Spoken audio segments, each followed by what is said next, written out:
যে এসআইআর নিয়ে যে জায়গায় আপনারা দাঁড়িয়ে, এবার সমাধানের কথাটা তো বলেছি, আর একবার বলবো, এসআইআর নিয়ে যে জায়গায় দাঁড়িয়ে আছেন আপনার আতঙ্কে, আমি আপনাদের বলবো এর জন্য সব থেকে বেশি যে দায়ী সেটা হচ্ছে জোড়াফুলের চেয়ারপারসন মমতা ব্যানার্জি, তার সাথে সাথে পদ্মফুলের শুভেন্দু অধিকারী, দুজন মিলে প্ল্যান করে পশ্চিমবাংলার মানুষকে আর মুসলমান সম্প্রদায়কে বেশি করে হয়রানি করার টেন্ডার নিয়েছে। তাই সময় এসেছে নন্দীগ্রামের হিন্দু মুসলমান নির্বিশেষে এই দুই ফুলকে, ওই ভাই যেটা বললো যে খামে ভুড়ে বিসর্জন দাও। তবে একটা কথা বলে শেষ করছি, তারপরে আমি টাইমও নেই, আমাকে তৃতীয় প্রোগ্রামে যেতে হবে। অনুরোধ এটাই, এই যে ফুলটা দেখতে পাচ্ছেন, দেখতে ভালো লাগছে তো এই ফুলগুলো? কত সুন্দর লাগছে না? এটা কতদিন ঘরে রাখা যাবে? কেন? তারপরে শুকোতে পারে, নাহলে পচতে পারে। সব শুকোয় না কিন্তু, শুকোতে পারে বা পচতে পারে। তাহলে কি নির্দিষ্ট সময় যদি সার গাদায় না ফেলে দিই কি হবে? পচবে, পোকা জন্মাবে। পোকা জন্মালে আমার বাড়ির ছেলে মেয়েরা আছে, পোকা চড়বে, কানে নাকে ঢুকবে, স্বাস্থ্যের ক্ষতি হবে। তাই সময় এসেছে তৃণমূল বিজেপি নামক দুই দল, একজন 14 বছর 15 বছর, একজন 12 বছর দেশ চালাচ্ছে। সময় এসে গিয়েছে, এ পচতে শুরু করেছে। এখনো যদি একে সার গাদাই না ফেলেন, পোকা জন্মাবে, পশ্চিম বাংলার সম্প্রীতিকে নষ্ট করবে, ঐক্যকে নষ্ট করবে, অধিকারকে খেড়ে নেবে, নারীর সুরক্ষা বঞ্চিত হবে, স্কুলে শিক্ষক পাবেন না, হসপিটালে ডক্টর পাবেন না। তাই সময় এসেছে গণতান্ত্রিক প্রক্রিয়াকে সার গাদায় ছুঁড়ে ফেলে দিন, নালে এর থেকে যে পোকা বার হবে সময়ে সমাজে কি করবে? বিষ করে দেবে, সমাজকে রোগাগ্রস্ত করে দেবে। তাই আমার আর পরিতেশ বাবুর আর শবে মেরাজ খানের যে বন্ডিং, যে সম্পর্ক, সেটা এই ফুল দুই ফুল মিলে নষ্ট করতে চাইছে। হতে দেবো আমরা হতে দেবো না। তার জন্য বামপন্থী আইএসএফরা মিলে কি লড়াই করছে। বামেদের কাছ থেকে মাত্র আমরা 30টা সিট নিয়েছি। 2022-21-এ সব মিলিয়ে আমরা 32টা সিটে লড়াই করেছিলাম, কিন্তু এখন 30টা সিট নিয়েছি। কারণ কি? ঐক্য দরকার। বিজেপি তৃণমূলের বিরুদ্ধে শক্তিগুলোকে এক করতে হবে। প্রয়োজনে সিট কম নেব। বিজেপি না কোনোভাবে সুযোগ পেয়ে যায়, তৃণমূল না দ্বিতীয়বারের জন্য আসে, তার আটকানোর দায়িত্বটা আমাদের উপরে বর্তায়। তাই আমরা সিট মাত্র 30টা নিয়েছি। নতুন দল তৈরি হয়েছিল, 32 জায়গায় প্রার্থী দিয়েছিলাম। 5 বছর ধরে জেল কাটলাম, মার খেলাম। আপনিও জেল কেটেছেন, মার খেয়েছেন, কেস খেয়েছে, আমাদের ছেলে খুন হয়েছে। দল দার্জিলিং থেকে দীঘা পর্যন্ত মানুষ দলকে চিনে গিয়েছে, এবং নওশাদ সিদ্দিকী সম্পর্কে রাস্তায় দাঁড়িয়ে জোর গলায় এভিডেন্স কারো বলার ক্ষমতা নেই। যেই ছেলেটাই তার রাজনৈতিক 5 বছরে একটা শব্দ সংবিধান বহির্ভূত বলেছে, 1 লাখ টাকার সে দুর্নীতি করেছে, কারো বলার ক্ষমতা নাই উইথ এভিডেন্স। তারপরও যেভাবে পার্টি আমাদের এক্সটেন্ড হয়েছে, আমরা চাইলে আজকের ডেটে 70 থেকে 80 জায়গায় প্রার্থী দিয়ে লড়াই করে তাদেরকে জিতিয়ে বিধানসভায় যাতে যাই, সেই লড়াই আমরা দিতে পারতাম। কিন্তু বৃহত্তর স্বার্থের কথা ভেবে পশ্চিম মেদিনীপুর একটা, পূর্ব মেদিনীপুরে 2টো, একটা নন্দীগ্রাম, পাঁশকুড়া মসজিদ, বাকি সব সিট আমরা বামপন্থীদেরকে ছেড়ে দিলাম। সারা রাজ্যে 294টার মধ্যে মাত্র 30টা সিট আমরা নিয়েছি। তার কারণটা হচ্ছে বিজেপিকে রুখতে হবে আর তৃণমূলকে হারাতে হবে। তাই আপনাদের বলবো, যদি মনে হয় যেখানে খাম চিহ্নকে ভোট দিয়ে বিধানসভার মধ্যে পাঠালে মানুষের কথা বলবে, ঐক্যের কথা বলবে, সম্প্রীতির কথা বলবে, শিক্ষার কথা বলবে, স্বাস্থ্যের কথা বলবে, তাহলে কারোর প্ররোচনায় পা দেওয়ার দরকার নাই। আগামী 23 এপ্রিল আসছে দিন, আর একটা তো জবাব দিতেই হবে। যখন পশ্চিমবাংলায় ওয়াকফ নিয়ে আন্দোলন হচ্ছিল, তখন মাননীয়া কি বলেছিলেন? তাই আমাদের এবারে দিল্লি রাস্তা দেখাতে হবে তো নাকি? দেখুন, আমি এতটুকু একবার কথা বলছি আপনাদের। ভাঙড়ে নটোরিয়াস ক্রিমিনাল একজন দাঁড়িয়েছে, জানেন তো? উনি বলছেন 100 কোটি টাকার কাজ করেছি। আবার তার দল থেকেই, তৃণমূল থেকে একজন ছেড়ে চলে এসেছে, দুর্নীতি অত সহ্য করতে পারছে না, সে তার ভণ্ডামি ফাঁস করেছে যে 25% 30% করে কাটমানি নেয়, এইভাবে 100 কোটি। কিন্তু আমার প্রশ্ন এখানে, 2011 থেকে 2021 ভাঙড়ে 10 কোটি টাকার কাজ হয়নি, কিন্তু 21 থেকে 26 100 কোটির কাজ করতে বাধ্য হলো কেন? এই নওশাদ সিদ্দিকীকে বাধ্য করেছে করার। ভাঙরবাসীর জন্য হয়েছে, কারণ স্রোতের বিপক্ষে গিয়েছে। স্রোতের সাথে মেঘ না চাইতে যদি বৃষ্টি এসে যায়, কেউ কি আর মেঘ চাইবে? আপনার ভোটটা এমনি ভয় দেখে পেয়ে যাচ্ছে, আপনার ডেভেলপ করবে না। আমি যে রোড দিয়ে আসলাম, ওরে বাবা, আমার একটু হ্যারিয়ার গাড়ি একটু তুলনামূলক একটু কমফোর্ট হয়, তাতেই আমার কষ্ট হয়ে যাচ্ছিল। যারা টোটো, অটো, সাইকেল বা হেঁটে আসে, তারা কত কষ্ট যন্ত্রণা ভোগ করে আসে। কিন্তু কেন এটা করছে না, ঠিক করছে না? মেঘ না চাইতে বৃষ্টি, যে ঠিক করুক আর নাই করুক, ভোট তো সেই জোড়া ফুলে আসবে।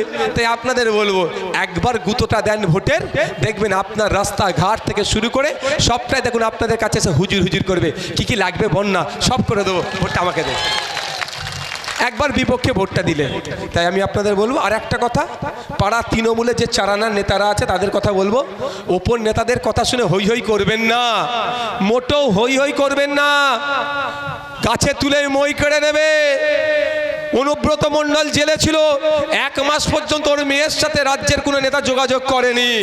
পার্থবাবু জেলে গেল, তার মেয়ের সাথে কেউ যোগাযোগ করেনি।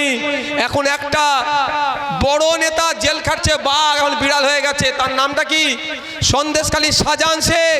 তৃণমূলের জন্যই লড়াই করেছিল, তৃণমূলকে জিতাতো বলে হিংসা করত। আজকে শাহজাহান শেখ জেলের মধ্যে আছে, তৃণমূলের নেতাদের মুখে কোনো কথা নাই। আপনি তো পাড়ার চারানার নেতা, এতটুকু মনে রাখবেন, 5 টাকার খোঁচাতে শওকত মোল্লার নোংরামি নষ্টামিকে আমরা এমন জায়গায় দাঁড় করিয়ে দিয়েছি, এই 5 টাকার পেনের খোঁচাতে ওকে উঠতে বসতে নটোরিয়াস ক্রিমিনাল যে বলছে এটা নওশাদ সিদ্দিকীর পেনের খোঁচা। তাই পাড়ার চারানার যে নেতারা তৃণমূলের দাদা দিদির কথা শুনে হই হই করছেন, এতটুকু বলবে, ঘরের ছেলে ঘরে থাকা যদি থাকতে চান, জেলের ভাত না খেতে চান, অন্যায় করবেন না। কার জন্য অন্যায় করবেন? পবিত্র করার জন্য। যে পবিত্র কর কদিন আগে এই নন্দীগ্রামের মানুষকে, মুসলমানদেরকে দাঙ্গাবাজ বলে নন্দীগ্রামের বুকে দাঙ্গা সংগঠিত করার চেষ্টা করেছিল, তার জন্য আপনি হুমকি দিচ্ছেন। আপনার মতো নির্লজ্জ মনে আর দ্বিতীয় কেউ নাই। কার জন্য আপনি কথা বলবেন? শুভেন্দু অধিকারীর জন্য, যে শুভেন্দু অধিকারী সকাল বিকাল মুসলমান সম্পর্কে সম্প্রীতি বিনষ্ট হওয়ার জন্য বাজে মন্তব্য করে যাচ্ছে, সেই শুভেন্দু অধিকারীর হয়ে আপনি লাঠিয়াল বাহিনী হয়ে থাকবেন? লজ্জা লাগছে না আপনাদের? তাই বলবো, রাত আপনি দেখুন, এমএলএ হয়ে চলে যাবে বিধানসভায়, 1,21,000 টাকা মাসে পাবে, মাস গেলে ফোন খরচ 5,000 টাকা পাবে। আর আপনি এই ভোটের জন্য আপনার দীর্ঘকালে যিনি প্রতিবেশী, এই ফরিদোস বাবুর সাথে, সবে মেরাজ সাহেবদের সাথে হিংসা করছেন। একটু ভাবা দরকার নেই আমাদের? 5,000 টাকা 1 মাস, আমিও এমএলএ আছি তো নাকি, এই কদিনের মধ্যে শেষ হয়ে যাবে, মানে খাতায় কলমে। এখনো আমি পাচ্ছি, জেনে রাখা দরকার আপনাদের। আচ্ছা, কত তারিখ? ও মানে আরেকবার সই করতে হবে, বুঝতে পারছো? 1,21,000 টাকা আমি পাই মাসে, তবে আমি 21 পয়সা নিই না। আর যে 1,21,000 নিয়ে নিজের কাছে রেখে দেবে, সেও কোনো অপরাধ করেনি, এটাও বলে যায়। তাহলে বলুন, 5,000 টাকা 1 মাসে ফোন খরচ পাই আমি, হ্যাঁ? আর এখন ইয়ারলি চার্জ কত? আমি মানলাম আনলিমিটেড, না বছরে চার্জ 4200 টাকা মতো, 4200 না 4100 টাকা নিল। তাহলে বলুন, তাহলে কার জন্য আপনি লড়াই করবেন? পাড়ার চারানার নেতাদের বলবো, বেশি হই হই করবেন না। আপনাদের এলাকার বড় নেতা ছিল সুফিয়ান সাহেব, তাই না? সে সুফিয়ান সাহেব দেখলেন আজকে সে তার কোন জায়গায় দাঁড়িয়েছে। তা আমি এতটুকু বলবো, পাপ কিন্তু বাপকে ছাড়বে না। আর আমরা কার নির্দেশে পাপ করছে সেটা দেখতে যাব না, কে পাপ করছে তাকে খুঁজবো, তাকে আইনের মাধ্যমে শায়েস্তা করে ছাড়বো, কোনো কথা হবে না। এতটুকু বললাম, সম্প্রীতি ঐক্য বজায় রাখুন। একদিনের ভোটের জন্য 5 বছরের সম্পর্ক নষ্ট করবেন না, 50 বছরের সম্পর্ক নষ্ট করবেন না। ভোট আসবে যাবে, কেন নিজেদের মধ্যে মারামারি হানাহানি করবেন? শুভেন্দু অধিকারী, মমতা ব্যানার্জি এত লড়াই করে, কোনোদিন হাতাহাতি লড়াই করতে দেখেছেন? তাহলে নন্দীগ্রামের মানুষের এত চর্বি, এত চুলকানি কিসের এসে গেল যে তোমরা নিজেদের মধ্যে মারামারি করছো? যেদিন শুভেন্দু অধিকারী, মমতা ব্যানার্জি হাতাহাতি লড়াই করবে, আমি সেই দিনকে নন্দীগ্রামের মানুষকে বলবো, তখন দলের হয়ে লড়াই করবে। চর্বি আপনাদের বেশি নাকি? কি খারাপ লাগছে আমার কথাটা? দলের সর্বোচ্চ নেতারা এই শুভেন্দু অধিকারীকে ডেকে মমতা ব্যানার্জি চা খাওয়াচ্ছে বিধানসভায় এসি রুমে বসে, আর এইখানে চায়ের দোকানে আইএসএফ এর লোককে হুমকি দিচ্ছে তৃণমূলের নেতারা। কত বড় পাগল এরা! আমি অনুরোধ করে যাব, কে সিপিএম, কে আইএসএফ, কে বিজেপি, দেখার দরকার নাই। এক চায়ের দোকানে বসে চা খাবেন, ওরা যদি এসি রুমে বসে চা খেতে পারে, আপনারা এসি নাতে বসলেও নন এসিতে বসে কে বিজেপি, কে সিপিএম, কে আইএসএফ, কে কংগ্রেস, কে নির্দল দেখার দরকার নেই। আপনারা চা খাবেন, এটা অন্তত আমি আপনাদের কাছে রিকোয়েস্ট করছি। আর আপনাদের মধ্যে যার টাকা একটু বেশি থাকবে তাকে বলেন ভাই তুই বিলটা দে, ঠিক আছে? লড়াই শুধু বুথের হবে, আর শহরের বাবুরা টিভির সামনে বসে ফেস পাউডার টেস্ট পাউডার লাগিয়ে কি বলবে এটা উচিত ছিল নি, ওটা উচিত ছিল নি। হ্যাঁ, তা করে দেখালাম তো এখানে। সকলে ভালো থাকবেন, সুস্থ থাকবেন। আমি আবারও বলছি, এসআইআর নিয়ে আতঙ্কে থাকলে এর সমস্যার সমাধান হবে না, কিন্তু আপনাকে আইনি লড়াই লড়ে নিতে হবে। আমারও সুপ্রিম কোর্টে মামলা আছে, আমিও আইনি লড়াই লড়ছি। হ্যাঁ, তো সবে মেরাজ খানের সামনে বারবার না বলছি, এটাই তো আমার পার্থক্য। চেনাতে হবে নাকি নতুন করে? যদি মনে করেন আপনার হয়ে লড়াই করার লোকের দরকার, তাহলে এনাকে বিধানসভার মধ্যে পাঠান। আমার ভাঙড়ে বেশি নাম কাটতে পারেনি, ভালো করে জানে ভাঙড়ের বিধায়ক আছে, বিপদ করে ফেলবে। যে কটা নাম কেটেছে প্রতিটা অঞ্চলে একটা করে উকিল পাঠিয়েছি, শুনে রাখা যান। যে কটা নাম কেটেছে প্রতিটা অঞ্চলে একটা করে উকিল পাঠিয়েছি, উকিল থেকে সমাধান হচ্ছে। আর আজকে 5টা, কালকে 5টা আবার উকিল বসাচ্ছি আমার অফিসে। যতজন বাকি আছে আসো, সবার হয়ে আমি আইনি লড়াই করব, তাদের কাগজ আমি ঠিক করে দিচ্ছি। ও ভাঙবে, তাহলে সংসার চলবে কি করে? না স্টেজ ভাঙলে ওদেরকে খরচ দেবে কি করে? একটু ভাঙতে দাও।